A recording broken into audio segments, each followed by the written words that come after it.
بسم اللہ الرحمن الرحیم۔ خواتین و حضرات، آج میں دو تاریخی حقیقتوں کو بیان کرنا چاہتا ہوں۔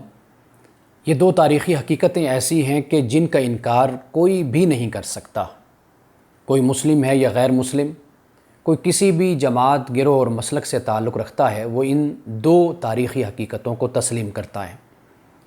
ایک تاریخی حقیقت یہ ہے کہ مغرب نے جن جمہوری روایات اور اقدار کو اپنے ہاں فروغ دیا اور اپنے ہاں ان کو پنپنے دیا اور مستحکم کیا،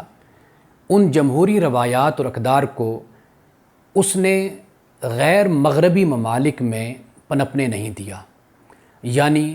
غیر جمہوری رویے اور غیر جمہوری روایات کو اس نے سپورٹ کیا غیر مغربی ممالک میں۔ اب ان غیر مغربی ممالک میں مسلم ممالک بھی شامل ہیں اور مسلم ممالک کے علاوہ غیر مسلم ممالک بھی شامل ہیں۔ اگر میں مسلم ممالک کی بات کرتا ہوں تو ان میں صرف ایک ملک نہیں بلکہ اکثریت مسلم ممالک کی ایسی ہے کہ جو نوآبادیاتی نظام میں رہی اور اس کے علاوہ اگر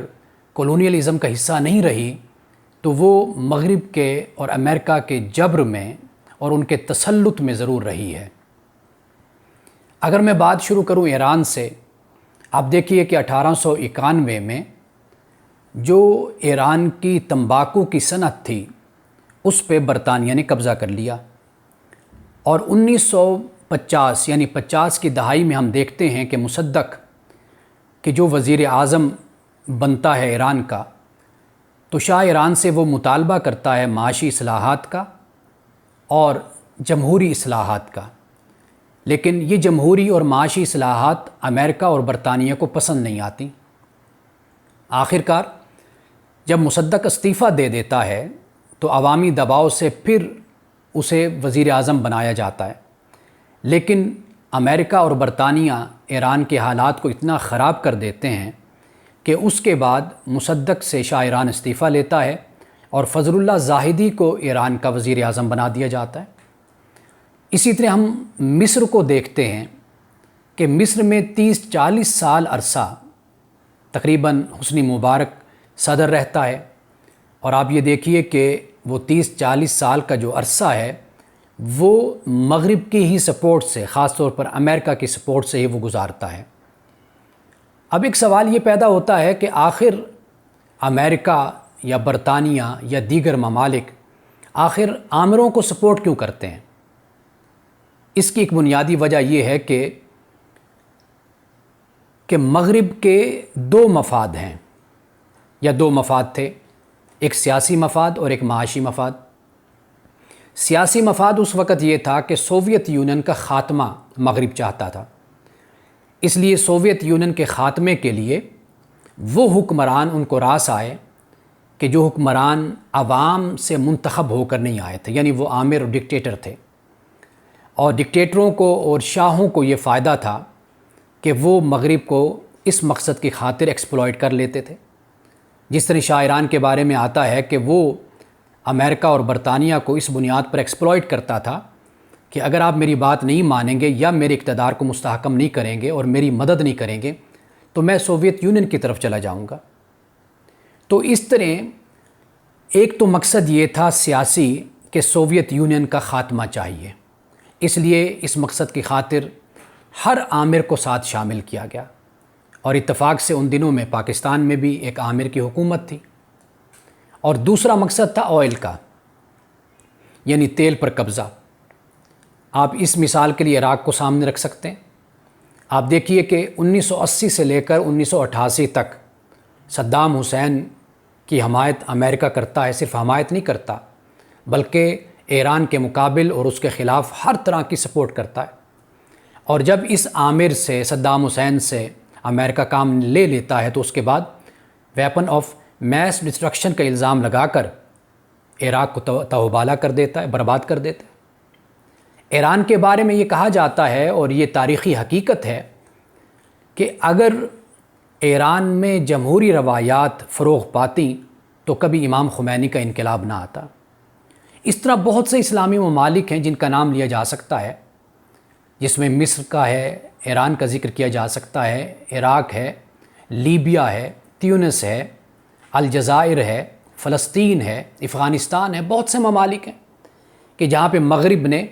یا تو کولونیلزم کے تحت ان کو اپنے زیر اثر رکھا، ان پہ قبضہ رکھا، یا پھر دوسری صورت یہ سامنے آئی کہ جہاں پر تیل تھا، تیل کے ذخائر پہ قبضے کے لیے انہوں نے وہاں پر جنگ برپا کی۔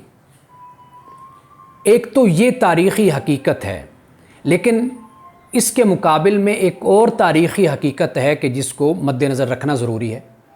اور وہ یہ ہے کہ وہ ممالک کہ جو کولونیلزم کے تحت رہے یا پھر اس پر امریکہ نے اور مغرب نے اپنا قبضہ جمائے رکھا، جب ان کو آزادی ملی تو انہوں نے کچھ ہی سالوں کے اندر اور کچھ ہی عرصے کے اندر ترقی کر کے دکھا دی۔ یہ بھی ایک تاریخی حقیقت ہے، یعنی ایک یہ تاریخی حقیقت ہے کہ مغرب نے اپنا قبضہ جمایا سیاسی مفادات کی خاطر، معاشی مفادات کی خاطر، لیکن ان ممالک کو جب آزادی ملی تو انہوں نے پھر صحت کے میدان میں، سائنس کے میدان میں، تعلیم کے میدان میں ترقی کر کے دکھائی۔ اس حوالے سے ہم جاپان کی مثال دے سکتے ہیں، چائنا کی مثال دے سکتے ہیں، اگر اسلامی ممالک کی ہم بات کریں تو ملائیشیا کی مثال دی جا سکتی ہے، اور کسی حد تک انڈونیشیا کی مثال بھی دی جا سکتی ہے۔ آپ دیکھیے کہ جاپان کے جس پہ ہیروشیما ناگاساکی، جن شہروں پر ایٹم بم گرائے گئے، آج تک وہاں پر نسلیں معذور پیدا ہو رہی ہیں، وہ جاپان ترقی کر کے کہاں سے کہاں پہنچ گیا۔ اگر ہم چائنا کی بات کرتے ہیں تو چائنا کی ترقی میں اگر یہ کہا جائے کہ جاپان کا بھی ہاتھ ہے، جاپان کی بھی مدد شامل ہے اور تعاون شامل ہے، اس کا بھی کردار ہے، تو یہ کہنا غلط نہیں ہوگا۔ غالباً 70 کی دہائی میں ڈینگ یوپنگ کہ جو چائنا کا ایک بڑا پرومیننٹ اور پیراماؤنٹ قسم کا لیڈر تھا، جو ماؤ زے تونگ چو انلائی کے بعد اس کا نمبر آتا ہے، اس نے جاپان کا دورہ کیا، جبکہ جاپان نے جو چائنا کے ساتھ سلوک روا رکھا اور جو ظلم اور ستم ان پر ڈھائے، اس کے نشانات اور ان کی یادیں باقی تھیں، لیکن اس کے باوجود بھی ڈینگ جاپان گیا اور جاپان سے ٹیکنالوجی اور سائنس اور بزنس لے کر چائنا میں آیا۔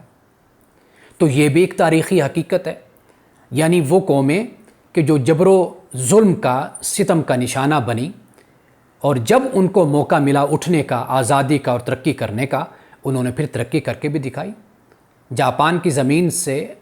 آپ میں سے ہر شخص واقف ہے کہ وہ کیسی زمین ہے کہ جہاں ہر سال میں ضرور کوئی نہ کوئی زلزلہ اور کوئی نہ کوئی آفت آتی ہے، لیکن اس کے باوجود وہ قوم کھڑی ہو جاتی ہے۔ چائنا ہمارے سامنے ہے، تائیوان ہمارے سامنے ہے، کوریا ہمارے سامنے، ایسے بہت سے ممالک ہیں۔ تو یہ دو تاریخی حقیقتیں ہیں کہ جن کو سمجھنے کی ضرورت ہے۔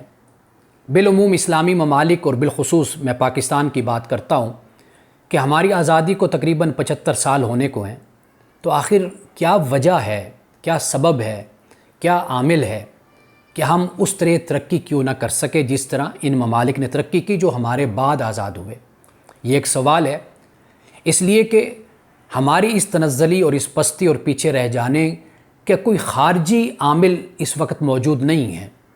اس کا جو بھی عامل ہے اور جو سبب ہے وہ داخلی ہے، وہ اندرونی ہے۔ اب ہم کو اس پر غور و خوض کرنا ہے، ہمیں اس پر توجہ کرنی ہے، اور اس پر ہمیں سوچنا ہے کہ آخر کیا وجہ ہے، کیا اسباب ہیں، کیا عوامل ہیں کہ ہم 75 سال میں آگے بڑھنے کے بجائے ہم پیچھے کیوں جا رہے ہیں۔ صحت کا معاملہ ہو، تعلیم کا معاملہ ہو، سائنس کا معاملہ ہو، سیاسی استحکام کا معاملہ ہو، جمہوری روایات اور اقدار کا معاملہ ہو، ہر حوالے سے ہمارے ہاں پستی کیوں نظر آتی ہے؟ یہ ایک سوال ہے۔ آپ بھی اس سوال پہ غور کیجئے، سوچئے اور اس کا جواب تلاش کیجئے۔ انشاءاللہ میں آئندہ کسی ویڈیو میں اسی سوال کے جواب کے ساتھ حاضر ہوں گا۔